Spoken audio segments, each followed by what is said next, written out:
Hello, welcome to my channel, True Crime with KT. If you like my video today, please be sure and give me a thumbs up and subscribe. If you are a returning subscriber, I'm very appreciative of you. Today I'm going to be talking about the Ghislaine, Maxwell and Jeffrey Epstein ongoing saga and criminal cases. This isn't the topic that I usually cover on here, but I have such a wealth of information that I've gathered. First of all, I watched the Epstein documentary on Netflix, and I've read several articles, news articles, and watched many videos, and have read and watched information about the conspiracy theories, which are entertaining and fascinating. And so I figured, why not? Go ahead and just talk about what I know. Just use this information that I have and share it. A lot of you may already know most of this, but maybe I'll share some of my own thoughts and theories at the end. Ghislaine is who I'm going to talk about first, or Ghislaine, sorry, however you say it. She's being held in the Federal Detention Center in Brooklyn, New York. From what I understand, she's in solitary confinement. At one point, at least, she, I think, was on suicide watch because she had her sheets and cloth items removed. And she's facing allegations that she conspired with Epstein to sexually abuse minor girls. And she has 6 charges, which include sex trafficking, which is basically enticement of a minor to travel to engage in illegal sex acts, conspiracy to entice minors, conspiracy to transport minors, actual transportation of minors with intent to engage in criminal sex activities, and 2 charges of perjury. As you can see in this photo here, Maxwell is used to a very lavish lifestyle. She was close friends with, if not a girlfriend of Epstein, who was a billionaire. And her father was a wealthy man, involved in media of some sort. And she is friends with the likes of Prince Andrew, who's one of her friends. And she's been seen in photos with Trump. So she hangs out with the wealthy. And I imagine, from what I've read in the news lately, she's been complaining about the detention center she's being held in. I imagine it's a far cry from her usual lavish lifestyle. She was arrested back in November in a $1 million New Hampshire mansion. They said when the FBI or whoever were there to arrest her that she was found kind of in the center of the house. She did not necessarily try to escape, but, she didn't open the door and welcome them in. And from what I gather, she was using a fake name or someone else's name on the house. The house was in another person's name. I've read that she's rumored to be married to someone, which I don't know who that might be. Which leads us to Maxwell's close friend, and perhaps even boyfriend, Jeffrey Epstein, who's been all over the news, and most of you have heard about him, and that's who you see in the photo here with Maxwell. He died when he was in the Metropolitan Correctional Center in Manhattan. And that was on August the 10th, 2019. He was in prison because he had been found guilty of trafficking women, or minors actually. The dates in which he was guilty of participating in those charges were from 2002 to 2005. Back in 2008, he had been found guilty for having sex with minors, but he was offered a plea deal, which was not much of anything. He was able to leave and go to work and and then report back. And he kind of was just doing whatever he wanted to, according to a documentary that I watched entitled Jeffrey Epstein, Filthy Rich, it's on Netflix. I want to talk for a little bit about his past and some of the things that he accomplished. He managed to become a billionaire on his own, and that is a lot. I mean, he wasn't born into that. He raised that money for himself, and he kind of did it in an interesting way. First of all, he went to college, and I think he got he didn't get a degree. That's the thing. He never graduated. But he was studying something that only geniuses study, like physics or something like that. Didn't graduate, but yet got a job being a teacher, and he wasn't even qualified for that. So he managed to manipulate or charm somebody to get that position. And here he is, it looks like he's probably in New York. That's where he liked to live part of the time, and looking quite debonair and well-dressed here. But he ended up working in finance. Epstein managed to become friends with Leslie Wexner, who was or is a Jewish philanthropist and CEO of the company that Victoria's Secrets and Bath and Body Works is part of. And he became Wexner's financial advisor and made billions in that position. And I've read and understand that Epstein was said to have been able to emotionally manipulate Wexner. So I don't know what type of relationship was going on with those two, but Wexner gave him complete control of everything, such as hiring, writing checks, buying and selling of properties, borrowing money. He had a lot of control of what was going on in Wexner's business.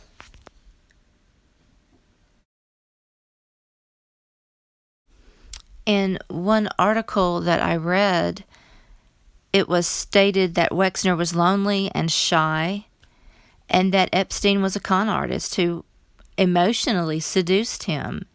And that was in an article written by William D. Cohan. I'm curious about where did he learn all of this about how to handle that much money and become a financial advisor of someone who has billions of dollars? Where did he get his experience doing that?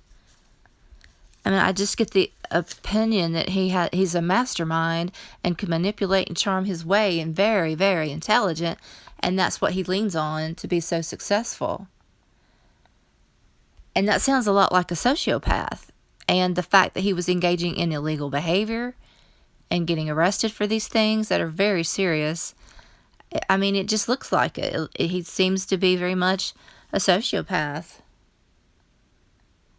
In the documentary that I watched, it looked as if he was doing a deposition. He was obviously before a judge and attorneys, and they were discussing some of the allegations of child molestation and trafficking and whatever, and they were talking about one of the victims, and she's the one who came forth the first with these charges, which led all these other women to come out and reveal what had happened with them. But her name was, or is, Virginia Roberts Joffrey.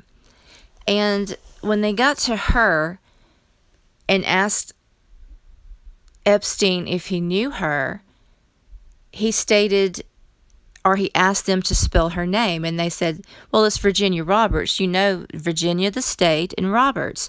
And he said, no, I don't think I know her. Could you spell that for me? And that was the only woman that I saw him require that they spell out her entire name. And it just seemed like a game. And it might have even been a signal of sorts, because she was the one who started the ball rolling.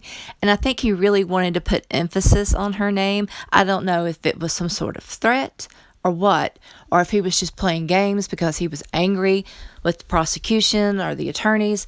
But I just thought it was really interesting that he stopped on her name. And he knows how to spell Virginia Roberts, and he knew her. They have video and photos of them together. Apologies for keeping that photo of him having that smirk for so long, but I thought it was appropriate for what we were talking about. But I want to say, starting here, if you're sensitive to certain images regarding death or suicide, stop watching. You know, if you're sensitive to stuff like that and death investigations, don't watch, because there's some disturbing images that I've included. What you're looking at here is, from what I understand, some of the bed sheets that were torn up that he allegedly used to commit suicide.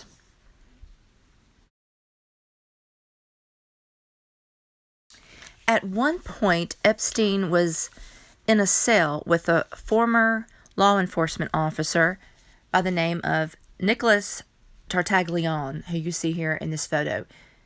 Big, buff guy. I don't know, if I was just a person involved in finance for a billionaire, and I don't know if I would want to be in a cell with this guy.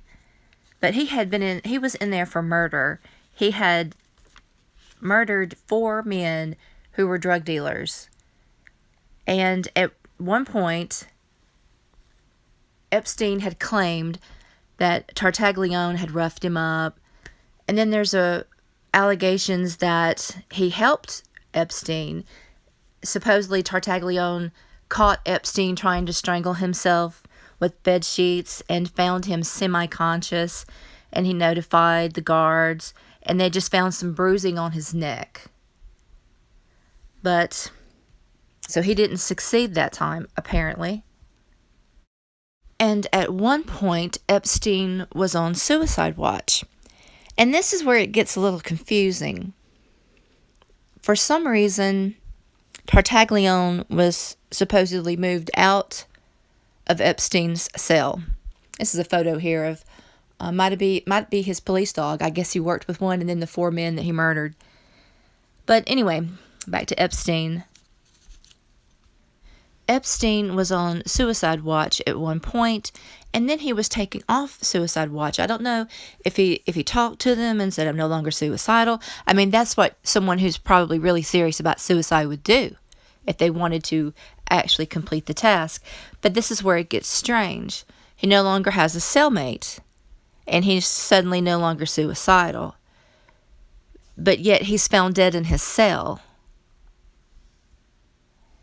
And when they did the investigation on him, they said that what he did was he tied some of the sheets around his neck and then to a bedpost and leaned forward, and he was able to successfully strangle himself to death. But they found some strange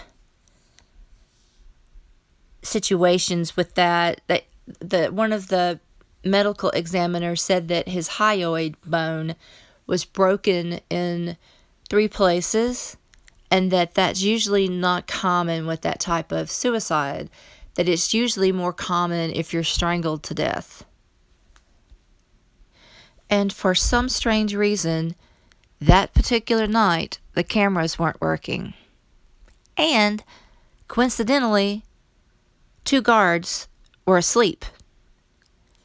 And, according to records, they failed to check on Epstein 75 times. I don't know how it would be that many, but they were supposed to check on him every 30 minutes.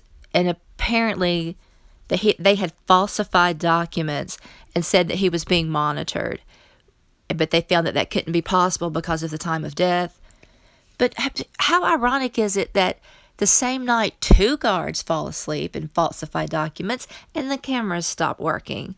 And you have a billionaire in a prison cell who's been getting away with trafficking people and probably has information about a lot of famous people that he has shared these minor girls with, because the girls are talking and they said some names and some famous people. And there's allegations that Epstein was keeping record of this because he had photos and such, and names in some sort of documents, and supposedly some of that is in a court case that Maxwell is hung up in. It's like a civil court thing, and there's information about names and people that they were associating with. So there's some people who really would want Epstein to die. that what you're seeing here is supposedly the noose that he used.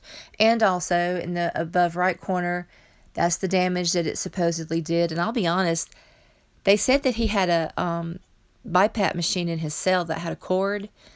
I'm no medical examiner, but that could be a cord marks around his neck right there.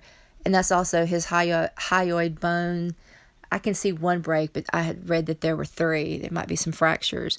But they said, like I said, it's very rare for someone who commits suicide to break that bone. It takes a lot of force to do that. And he's hanging by that little bed sheet right there. So, I don't know. But I'm also wondering, being a billionaire, you could quite possibly pay someone to fake your death, or maybe several someones. That's kind of my theory.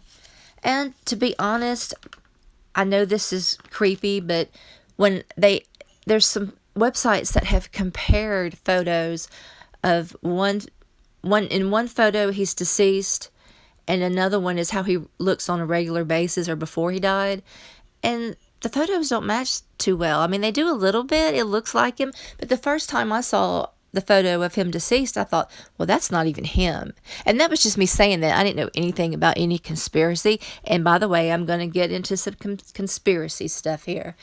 But, and also, I want to bring up that maybe he kept photos and videos of some of these famous or powerful people engaging in sex acts with minors, so that he could use it for blackmail or leverage if he ever got into any kind of legal trouble. But going back to the photos, if you look and you compare one photo of him deceased and another photo where he was not, there's some differences. There's a slight difference in the nose angle, and there's some, what I think, some very obvious differences with his ear. There's, in the photo that you're looking at here, the cartilage in the ear does not seem to match. So that's very interesting to me. I mean, you do look different when you pass away. I do know that. But I think it's quite possible, this is just my own theory, that he could have been switched out and he could still be alive. Or maybe he was murdered. It's very possible. And so people were paid off. And maybe even that guy he was in a cell with that was a former police officer, maybe he was part of the plan. I don't know. That's just my opinion, alleged. I don't know.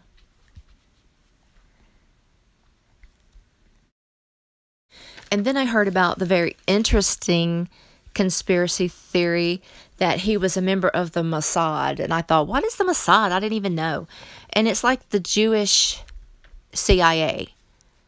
You know, they go around trying to find terrorists or people that have made the Jewish people suffer, from what I understand.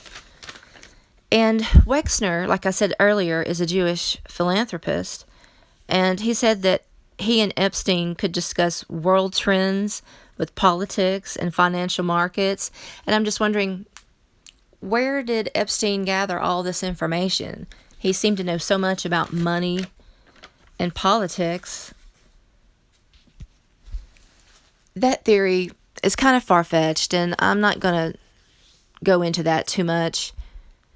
But I just want to reiterate how very cunning and charming and so very manipulative and powerful and engaging in very illegal behaviors. And again, that all leads to looking like a sociopath. And he may very well still be alive. He may have been murdered. Maybe he was a member of the Jewish CIA. I mean, I don't know. There's no way that we could ever prove or disprove any of that. But we do know that Maxwell is sitting in prison, and that she's going to be, or she's sitting in jail, and she's going to be going before the court soon, and there's no telling what kind of information she has. There's no telling what kind of information are in those documents. It's going to be interesting because there's probably going to be some famous people or some very rich and powerful people mentioned. So I'll try to keep an eye on what's going on with Maxwell. But to end this, I want to share a video of Epstein in a filmed deposition, and it's obvious that the attorney is trying to ruffle his feathers, talking about his egg-shaped penis. So just be warned, we're talking about an egg-shaped penis in this video. It may not be for everyone, but it's just a short clip. Thank you for watching and listening, and give me a thumbs up and subscribe if you haven't already. Would you raise your right hand, please? Yes. Do you solemnly swear the testimony you're about to give will be the truth, the whole truth, and nothing but the truth, so help you God? Yes, I do. Could you please give us your name? Jeffrey Epstein. Is it true, sir, that you have what's been described as an egg-shaped penis? Form, vague, indefinite, and I'm going to give you the first warning, Mr. Coogan, that these types of questions are not only argumentative, but directed in a manner to embarrass Mr. Epstein. If you continue with this type of question, I will adjourn the deposition immediately. Sir, according to the police department's probable cause affidavit, one witness described your penis as oval-shaped and claimed when erect it was thick towards the bottom but was thin and small towards the head portion, and called it egg-shaped. Those are not my words, I apologize. But as Mr. Now adjourned. As Mr. Critton has stated, that this is Thank you, Mr. Coogan. I'm willing to continue.